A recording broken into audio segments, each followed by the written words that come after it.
여기서 좀 부족한 부분들을 거기서 또 채우시고 거기서 부족한 부분들을 여기서 채우시면 되는데 또 이스라엘만 여행하셔야 되기 때문에 굉장히 이 마음의 부담감을 가지고 나왔습니다. 그래서 목사님들에게 또 어떻게 또 이렇게 같이 성경의 내용들을 나눠야 될까라고 고민하면서 그런 부담감을 가지고 기도하는 마음으로 나왔습니다.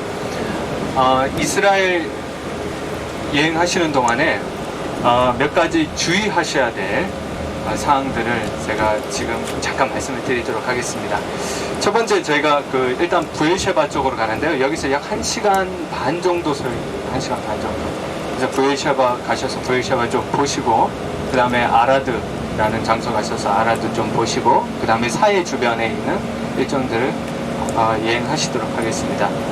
자, 이스라엘에서 주의하셔야 되는 게 여러 가지가 있겠지만, 첫째, 음식에 대해서 잠깐 말씀을 드리겠습니다.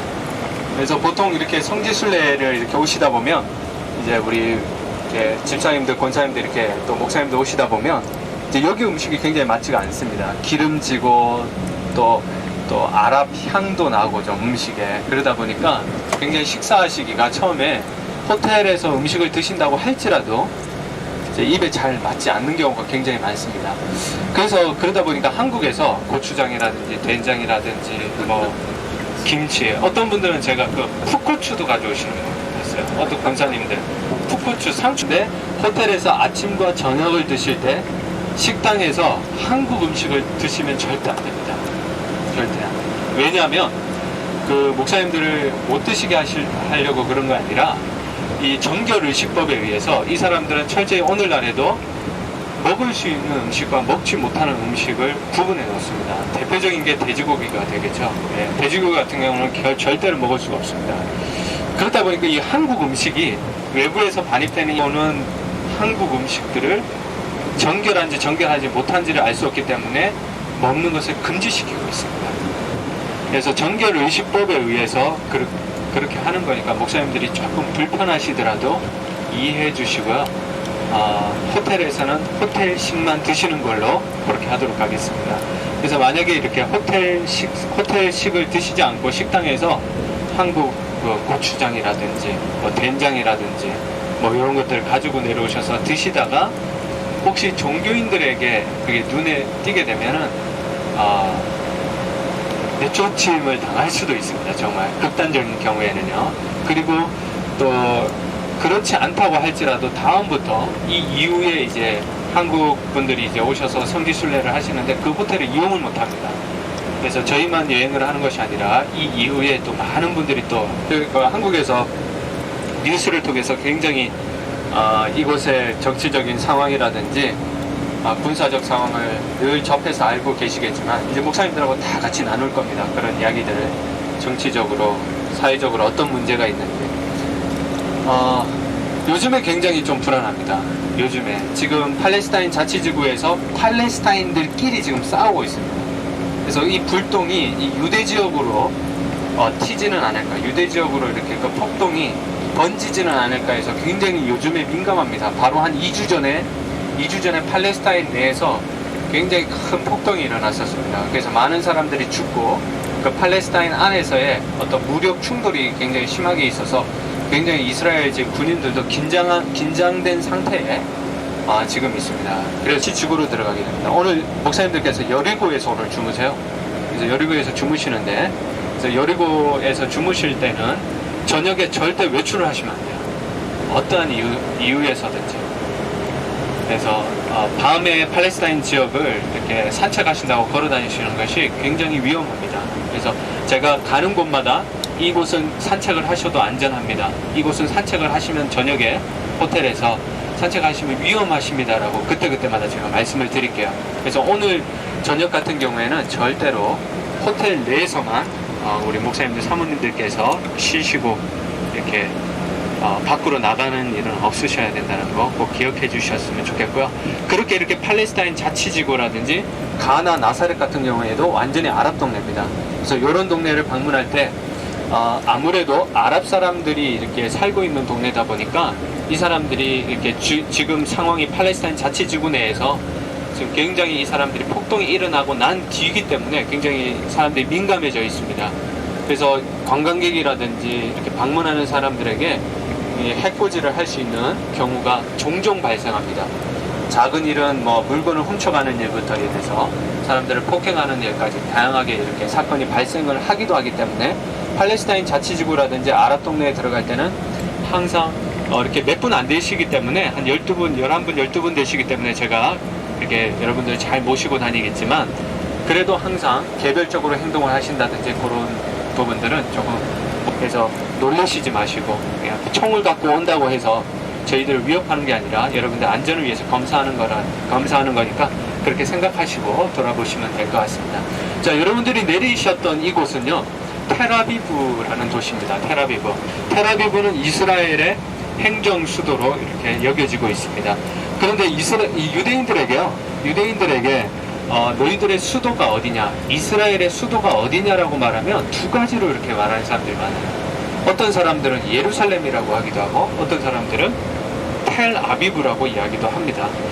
그런데 예루살렘이라고 말하는 이유는 이 사람들에게 영원한 영적인 수도는 바로 예루살렘에 대해서 가는 곳곳마다 이게 지명마다 텔이라는 말이 굉장히 많습니다. 텔, 베시안, 지금 저희들이 지금 어디 가죠? 부엘셰바 가는데 여기가 히브리어로는 텔쉐바라고 불립니다. 여기가 텔쉐바, 그 다음에 텔 무깃도, 여리고에도 텔 여리고, 이 텔이라는 말이 굉장히 많이 들어가는데요. 이 텔이라는 말은 제가 나중에 또 자세히 설명드리겠지만 작은 언덕이라는 뜻입니다. 근데 작은 언덕인데 이 언덕은 자연적으로 이렇게 생겨진 언덕을 말하는 것이 아니고 인공적으로 사람들을 위해서 만들어진 언덕을 텔이라고 합니다. 그래서 이 텔아비브라는 도시도 이 인공적으로 사람들을 위해서 많이 이렇게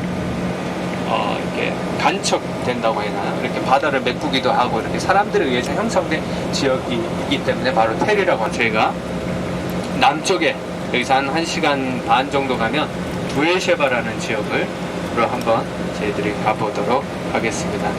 자, 이스라엘의 개관에 대해서 제가 조금 더 설명을 드리도록 하겠습니다.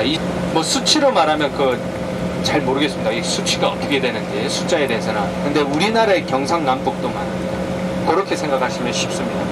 우리나라의 경상남북도를 합친 그런 크기인데 남북으로 길쭉하게 목사님들 이제 지도를 다 아시기 때문에 남북으로 길쭉하게 이렇게 되어 있고 동서로는 굉장히 짧지는 가보지 못하겠지만 저희들이 조망을 한번 해볼 겁니다. 헬몬산, 헬몬에 있으리 시온에 내린 것 같도다 라고 했던 그 축복의 그 산이 바로 헬몬산인데요. 헬몬산, 바알의 신이라는 그런 뜻을 가지고 있습니다. 신이 머무는 장소라는 뜻을 가지고 있는 헬몬산입니다. 자, 거기 가셔서 우리 목사님들이 한번 보시도록 할 건데요. 그 헬몬산이 이제 이스라엘의 최북단에 있고 지금 오늘날의 맨 마지막 그 지역이 어디냐면 맨 남쪽에 있는 지역이 어디냐면 에일랏이라는 도시입니다. 에일랏이라는 도시인데요. 이 에일랏이라는 도시는 목사님들이 방문하실 계획은 없습니다. 목사님들이 방문하실 마지막 그 최남단인 도시는 오늘 지금 바로 방문하실 부엘셰바입니다. 부엘셰바에서부터 단까지 목사님들이 이제 방문하실 겁니다. 단에서부터 부엘셰바까지 딱 그 프로그램이 그렇게 짜져서 이렇게 되어 있습니다. 한국어로 된 책을 보니까 600만 정도 되는데요. 실제로는 한 660만 정도 이렇게 오늘날의 이야기를 하고 있습니다. 그 중에 아랍 사람들이 한 200만 정도 됩니다. 3분의 1이 조금 안 되는 숫자, 거의 3분의 1 정도 되는 사람들이 아랍 사람들로 이렇게 구성이 되어 있고요. 이 아랍 사람들 문제를 이야기할 때 조금 복잡합니다. 정의를 좀 정확하게 내릴 필요가 있습니다. 아랍 사람들은 누구고 팔레스타인들은 누구고 그렇다면 블레셋 사람들은 누구인가, 그런 문제들 성경에서 말하는 팔레스타인과 오늘날에 말하는 팔레스타인 개념 그리고 아랍 사람들의 개념은 조금씩 다 틀립니다. 그래서 우리 목사님들하고 한번 같이 나누는 시간들 다 갖도록 하겠습니다. 어쨌든 통틀어서 팔레스타인이든 아랍 사람이든 유대인과 다른 혈통을 갖고 있는 사람들이 한 200만 정도 된다라고 여러분들이 생각하시면 되고요. 순수 유대인이라고 아무도 내가 정통적인 유대인이라고 말할 수 있는 사람은 단 한 사람도 없습니다. 그래서 그렇지만 그 유대인을 정하는 그 법이 굉장히 까다롭습니다. 엄마가 유대인이어야 되고 종교적으로 내가 유대교를 믿고 있어야 되고 그 다음에 매일 안식일 때마다 안식법에 의해서 저희가 안식일을 지키고 있고 뭐 그런 규례들이 굉장히 많습니다. 그 규례에 따라서 조건에 들어가는 사람에 한해서만 유대인으로 인정이 됩니다. 그래서 그런 사람들이 모인 사람이 전 세계에서 한 600, 한 5, 60만 그 정도 되는데, 또 아랍 사람들 빼면 한 400, 한 5, 60만 정도가 그런 조건에 합한 사람들이 모였다라고 목사님들이 생각하시면 될 것 같습니다. 그래서 인종은 참 다르지. 유대인의 피를, 예수님 당시 때의 유대인의 어떤 관습이라든지 유대인의 생활 모습들을 더 자세히 알아보기 위해서는 사마리아에 들어가시면 오히려 그 모습들을 많이 볼 수가 있습니다. 지금 오늘날에 만 한 5, 6천 명 정도가 사마리아에 지금 살고 있다라고 하는데, 사마리아에 살고 있는 그 사람들이 오히려 유대의 그 혈통을 잘 보존하고 있다라고 생각을 해보시면 될 것 같습니다. 네. 걔네가 왜 장남한테 돌아가느냐? 저 동네가 부엘세바인가요? 저 동네가 부엘세바예요. 보시고. 걔네가 막내인데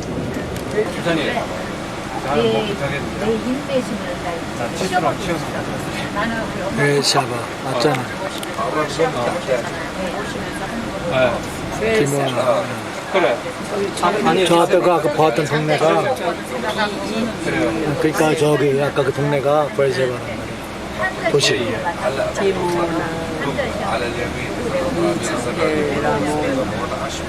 또 식물을 심으면 곡식이 자라납니다. 이 부엘세바 밑으로는 아무리 식물을 심어도 그 토양이 식물이 자라날 수 없는 토양이에요. 그리고 굉장히 물이 없습니다. 물이 없어서 농사를 짓기에 물을 댈 수 있는 그런 물의 근원지를 발견할 수가 없어요. 그래서 이스라엘 백성들이 그 광야에서 그 40년 동안 하나님 앞에서 훈련을 받고 난 뒤에 여리고를 중심으로 해서 이스라엘 전역을 정복한 다음에 지파를 12개 지파를 이렇게 나누죠. 12개 지파를 나눌 때 단에서부터 부엘세바까지 나누었다라고 하는 이유가 사람이 살 수 있는 최남단인 지역이 바로 부엘세바였습니다. 그래서